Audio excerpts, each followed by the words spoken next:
আসসালামু আলাইকুম ওয়া রাহমাতুল্লাহ। ইন্নাল হামদালিল্লাহ ওয়াসসালাতু ওয়াসসালামু আলা মুহাম্মাদিন ওয়া আলিহি ওয়া আসহাবিহি ওয়া মা ওয়ালা, আম্মা বা'দ। সম্মানিত দর্শক শ্রোতাবৃন্দ, মহাগ্রন্থ আল কোরআনের তাফসির বর্ণনা অনুষ্ঠানের আজকে 103 নম্বর পর্ব নিয়ে আপনাদের সামনে উপস্থিত হয়েছি। আজকের পর্বে পবিত্র কোরআনের সূরা আল বাকারার 119 নম্বর আয়াত নিয়ে আলোচনা করা হবে ইনশাআল্লাহ। তো আসুন আমরা শুরু করি। আউযু বিল্লাহি মিনাশ শাইতানির রাজীম। বিসমিল্লাহির রহমানির রহিম।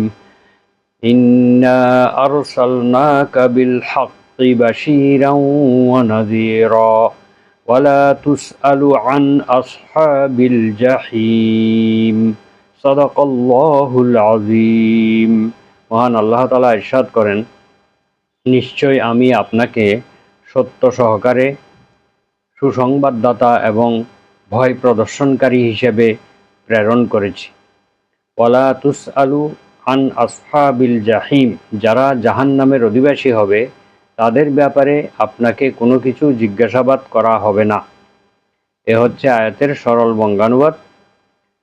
এখানে মহান আল্লাহ তাআলা মহানবী সাল্লাল্লাহু আলাইহি ওয়াসাল্লামকে সত্য দিন সহকারে এবং তাকে সুসংবাদ দানকারী অর্থাৎ জান্নাতের সুসংবাদ দানকারী কিছু সংখ্যক লোকের জন্য, অনাযীরান এবং কিছু সংখ্যক লোকদেরকে জাহান্নামের ভীতি প্রদর্শনকারী হিসেবে প্রেরণ করা হয়েছে। এই কথাগুলি আল্লাহ তাআলা অন্য আয়াতেও বলেছেন। যেমন সূরা আহজাবের একটি আয়াতে আল্লাহ বলেন, ইয়া আইয়ুহান নাবিয়্যু ইন্না আরসালনাকা শাহিদান ওয়া মুবাশশিরান ওয়া নাযীরা ওয়া দাঈয়ান ইলাল্লাহি বিইযনিহি ওয়া সিরাজাম মুনীরা। হে নবী, আমি আপনাকে প্রেরণ করেছি সত্য সহকারে। ইয়া আইয়ুহান নাবিয়্যু, হে নবী, ইন্না আরসালনাকা শাহিদান, আমি আপনাকে সাক্ষী হিসেবে, উম্মতের উপরে সাক্ষী হিসেবে আমি আপনাকে প্রেরণ করেছি। ও মুবাশশিরান ওয়া নাযীরা, এবং আপনাকে সুসংবাদ দানকারী এবং ভীতি প্রদর্শনকারী হিসেবে প্রেরণ করেছি। ওয়া দাঈয়ান ইলাল্লাহি বিইযনিহি, এবং আল্লাহর আদেশে আপনাকে দাওয়াত দানকারী, আহ্বানকারী হিসেবে পাঠিয়েছি।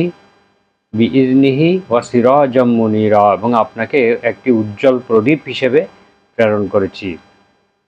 এখানে মহানবী সাল্লাল্লাহু আলাইহি ওয়াসাল্লামকে সুসংবাদ দানকারী